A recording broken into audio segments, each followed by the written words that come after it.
Very much. So I will talk about the Sensebox, and as we aren't that much people here, I can just pass some versions around, and you can take a look. And this one you can even open if you want, and pass around.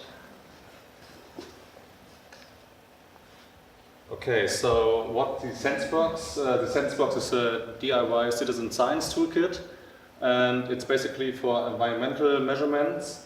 And but it's based on Arduino, and you can easily extend what kind of measurements you're interested in. And yes, my name is Felix Erdmann. I'm from the Institute of Geoinformatics in Münster, and I'm currently in the master's program. And I'm student assistant in the Sensebox team. Let's first talk about citizen science. So there are different levels of citizen science, and the most common level of citizen science is the level 1, where citizens are kind of sensors, so they just collect data but don't really participate in the science.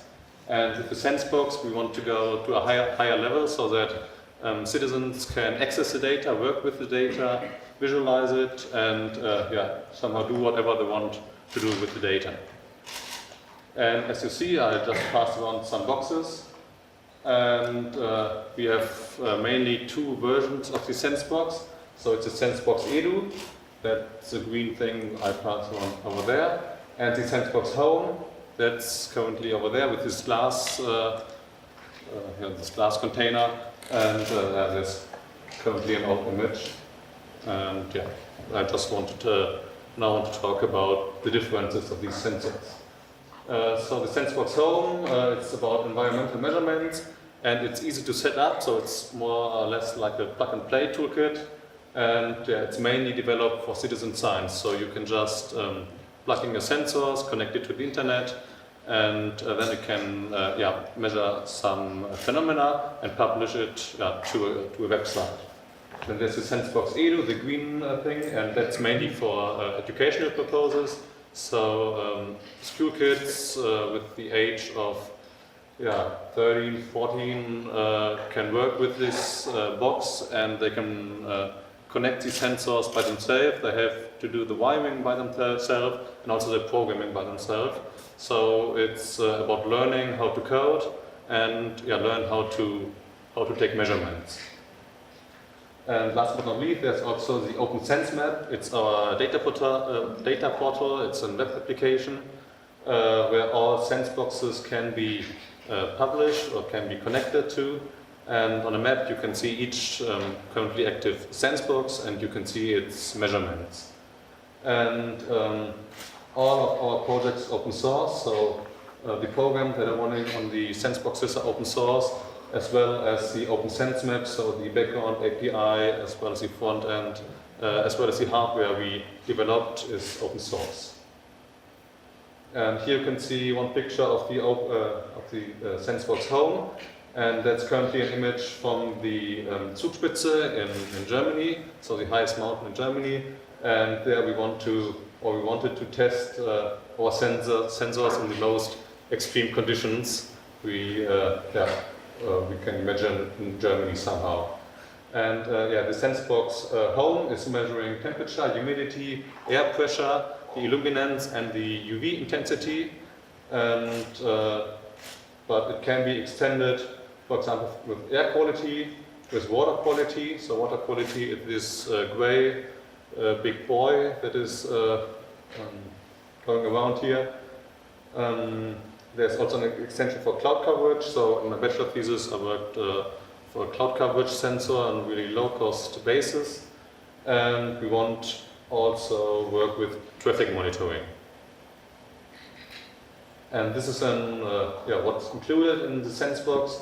So as I told, it's all based on Arduino. So there's this Arduino board, which is somehow like a mini computer that's doing all work.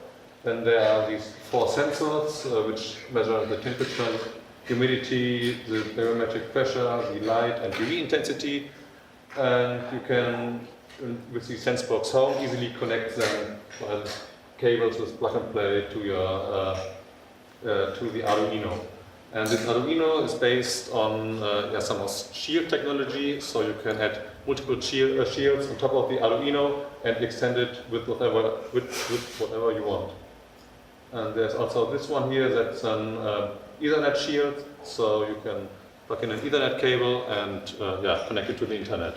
But we also got a Wi-Fi version. So this is again our setup, and this here is the Sensebox Edu.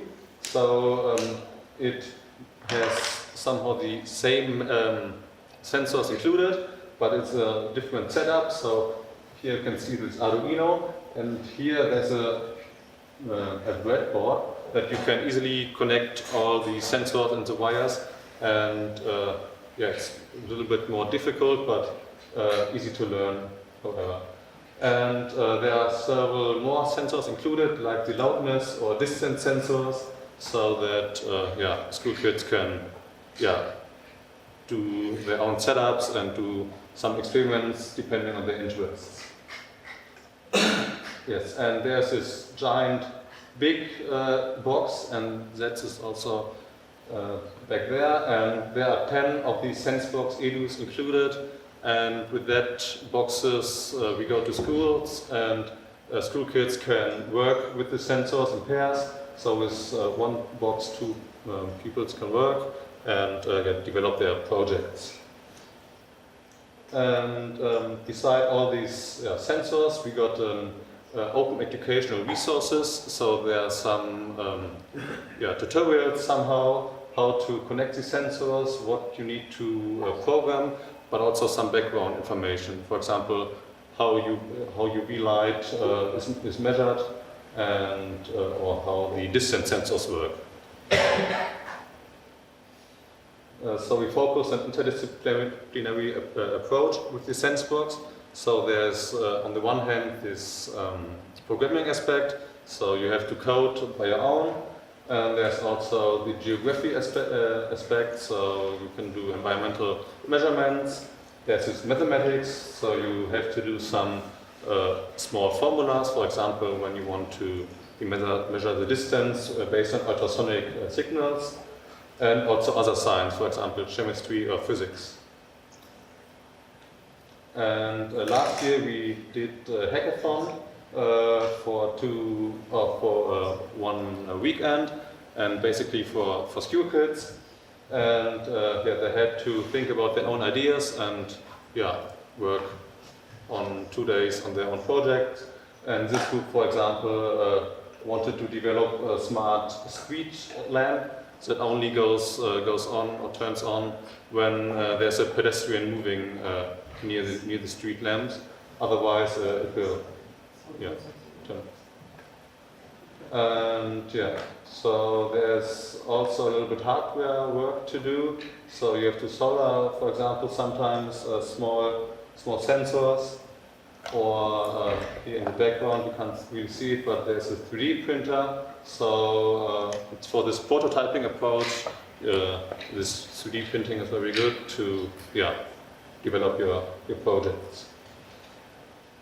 This here is again an example for the ultrasonic distance sensors.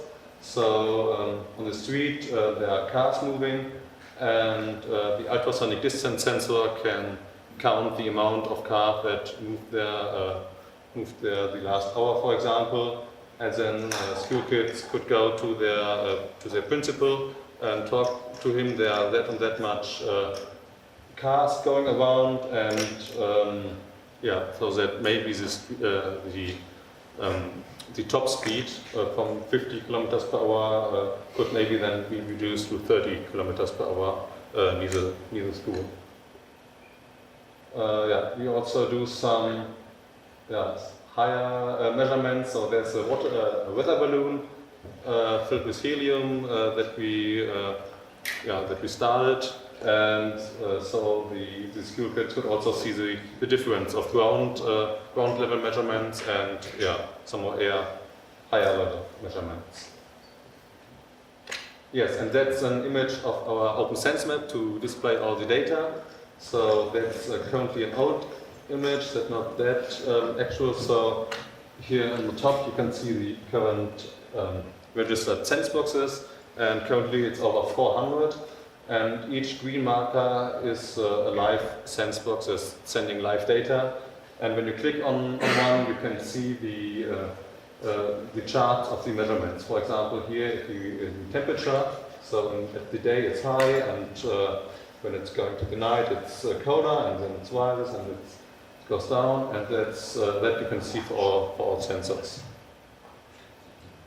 And as I talked before, it's all open source, and we want to the citizens to work really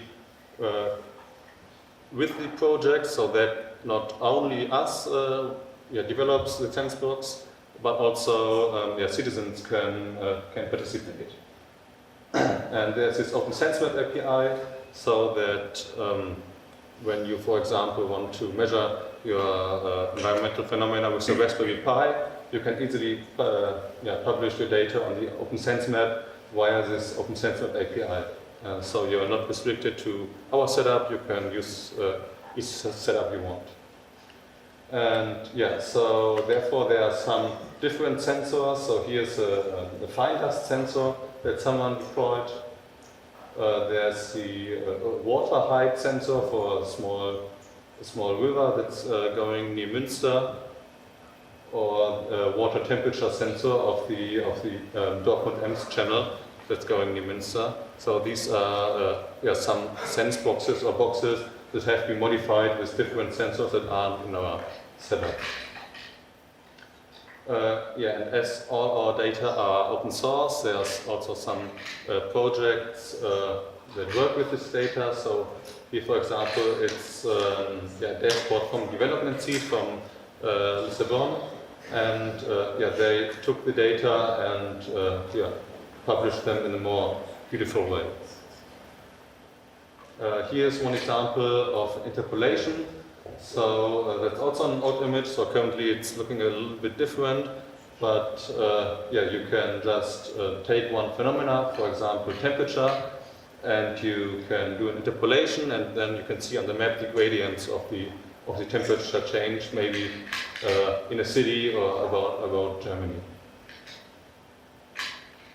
And we are not even not only based in Germany. We are also currently have some boxes in Sao Paulo. That was a cooperation with the university there, and there are some boxes deployed. And here you can see one Sensebox home that was going here around. That is deployed in Sao Paulo.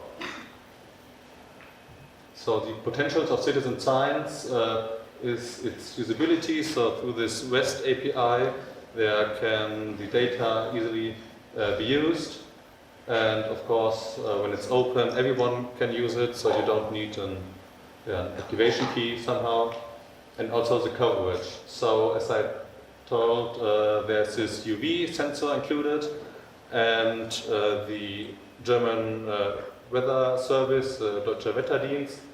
I think they only have 8 stations of UV intensity sensors deployed around Germany, and with our setup we also got maybe 200 sensors that also work or that measure UV intensity. The challenge, however, is also the coverage.